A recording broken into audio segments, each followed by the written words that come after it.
Eddie Kilbride with Kilbride Plastic Surgery. Today's patient story, replant or bust question. So the thumb is the most important digit of the hand, representing roughly 50% of overall hand function. So as a result, when amputations of the thumb occur, we have a very low threshold for microsurgically reattaching them. However, there are scenarios where we don't proceed with replantation of the thumb, and our job as plastic and reconstructive surgeons is to be able to skillfully execute all of the potential options and then choose from that menu and adapt the best solution to the individual patient sitting in front of you. So this patient's an 81-year-old, highly functional, independent, right-hand dominant male who is using a retractable drain auger to unclog a pipe when it retracted suddenly and avulsed his left thumb.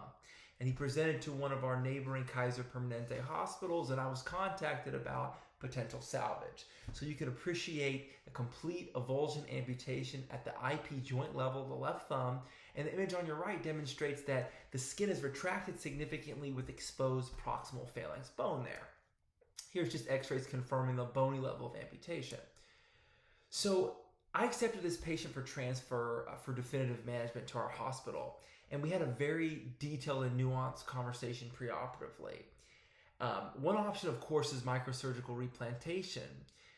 And while this is an unfavorable mechanism with a significant avulsion, you can see how much of the digital nerves were pulled out of the thumb. This is still very technically possible in terms of salvage from a microsurgical perspective.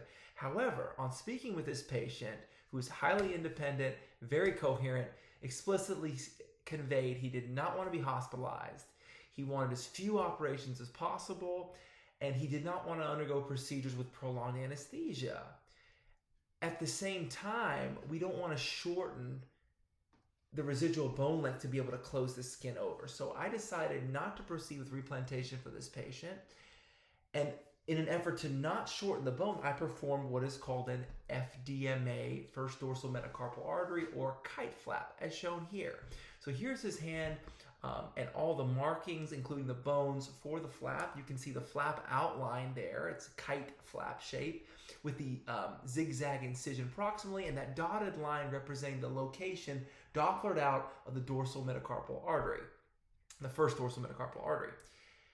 Under tourniquet control, the flap is elevated, and here it is reflected on its underside. You can see the vascular pedicle as shown there, and a full thickness skin graft has been placed over the donor site, about the proximal phalanx of the index finger. And this is just shown here. Now, the flap is then inset and placed over top. This just illustrates the flap. It's got great perfusion. This is with the tourniquet down. You can see good blood flow to that flap.